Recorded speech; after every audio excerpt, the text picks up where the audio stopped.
Now this comes in direct opposition to what we witnessed a couple of months ago in Baltimore regarding the homicide of Freddie Gray. Baltimore, a city that a lot of our students call home. Baltimore, one city which is really the tale of two cities, one city brimming with wealth, affluency, power, higher education, and the other city burdened with poverty, violence, barely any education at all. Out of all the news stories and political commentaries and pundits regarding the situation, the thing that stuck with me most was the sense of hopelessness that has arrested that city. And it's hard to have hope when you live in such a damnable duplicity, trying to find your way through that quagmire, that conflict and conundrum. So how do we, as historically black institutions, respond to such injustice? How do we, as leaders at an HBCU, respond to such adversity, not just in our communities, not just in our country, but in our personal lives as well? Because in college and life in general, you will have situations where all seems lost, but you have to have hope. Yes. So I think it's important, as you begin your leadership journey here at Bowie State University, to know what the word hope means. So like any serious, studious, collegiate scholar, I went to Google and I searched hope. And according to the dictionary, the word hope can be defined in three ways. Hope can be defined as a feeling of expectation and desire for a certain thing to happen. Hope is the expectation that poverty, the infectious and fevering foe that has invaded the concrete beaches of even our nation's capital, will be defeated, and the war on poverty will finally be won. Hope is the expectation that the constant, continuing, and cantankerous cancer will be cured, and our loved ones will finally be safe. Hope is the expectation that bombs and bullets will no longer be the temporary, poisonous counterfeit currency to purchase peace. And no longer will we have to send our sons and daughters, brothers and sisters, family and friends to fight for the sake of capitalism under the fictitious facade and flag of nationalism.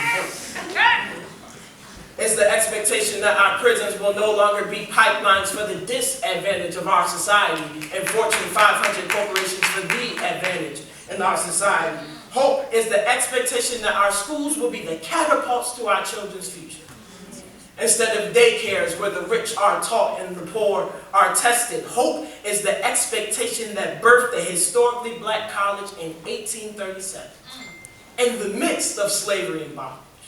Hope is the expectation that hid us through lynching and beatings, that reared us through Dred Scott and Plessy, that protected us through the war on drugs and the war on Vietnam, that encouraged us through Emmett Till and Trayvon Martin, and emancipated us from Ronald Reagan and George Bush. Hope is the desire that one day we will overcome mass incarceration and the prison industrial complex, rising economic inequality, BET and World Star, budget cuts and underfunding. Hope is the expectation and desire we will finally believe again in ourselves, our people, our institutions, our students, our faculty, our administration, and take our future in our own hands instead of relying on handouts from Governor Hogan and hand-me-downs from College Park. Hope can be defined as a person or thing that may help or save someone.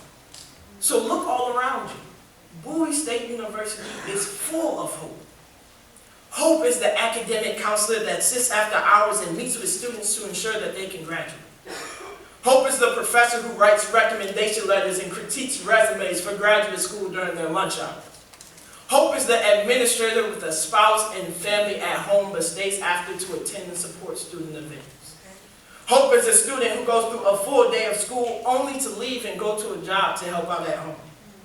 Hope is the person, the freshman under the sound of my voice, who realizes the leader that we have been looking for, that our communities have been searching for, that our hearts have been yearning for, has been within them this entire time. Look to your left and to your right, class of 2019, you are hope. When the world has needed hope, it has always looked to the historically black institution student for leadership and direction. And we have always responded. When the world needed hope, Tuskegee responded with George Washington Carver. When the world needed hope, Tennessee State responded with Oprah Winfrey. When the world needed hope, Morehouse responded with Reverend Martin Luther King. When the world needed hope, Winston-Salem State responded with the Honorable Minister Louis Farrakhan. When the world needed hope, Spelman responded with Alice Walker. Howard responded with Marcus Garvey. Cheney responded with Baynard Rustin.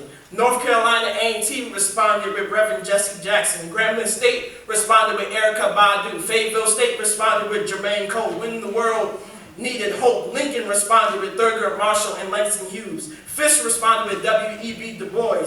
Alabama State responded with Rosa Parks. Bethune-Cookman responded with A. Philip Randolph. Hampton responded with Booker T. Washington. And when Baltimore needed hope, Bowie State University students responded. You are a part of a history.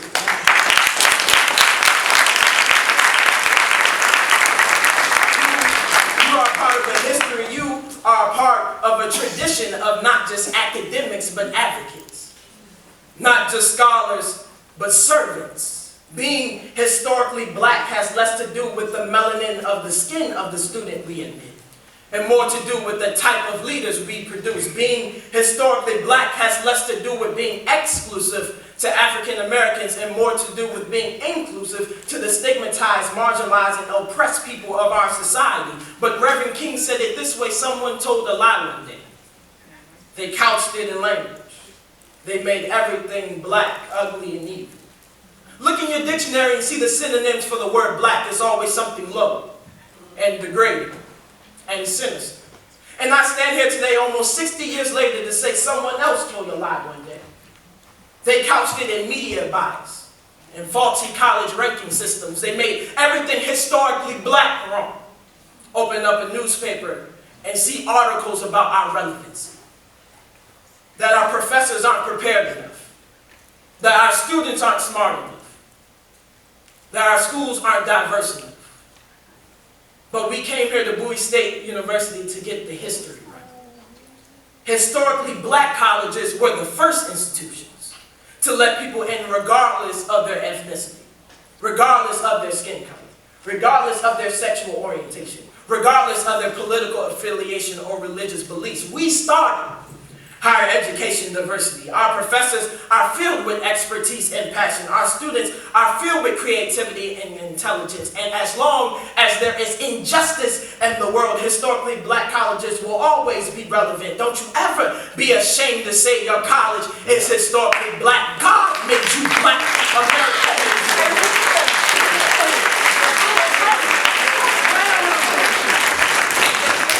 Bowie State University is historically black and beautiful.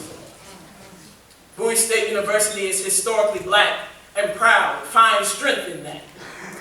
Take pride in that. That you are more than books and papers. You are more than any Scantron test. You are more than a grade point average. You are more than an SAT score. And I'm not implicating in any way to abandon your scholastic or academic pursuits, not with Dr. Jackson, our provost, sitting right there. I want you to do well. I challenge you to do well. Do well in music.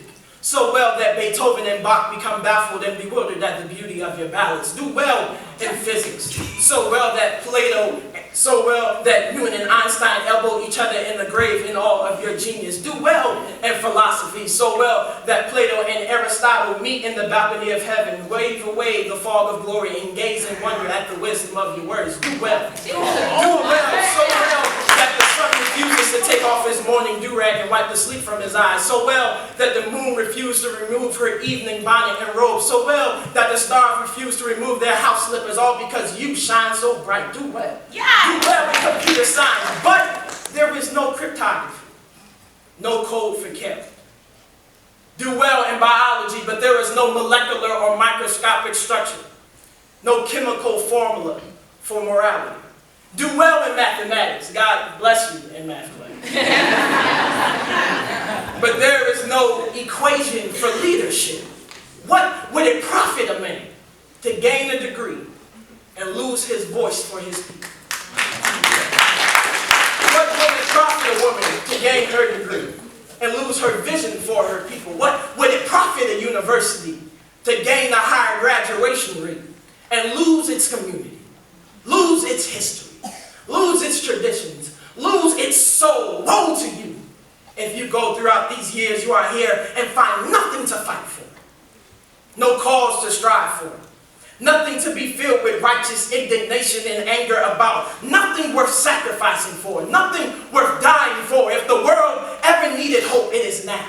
But we have become so comfortable in our middle-class exclusivity and passivity that we have become numb to the pains of our people.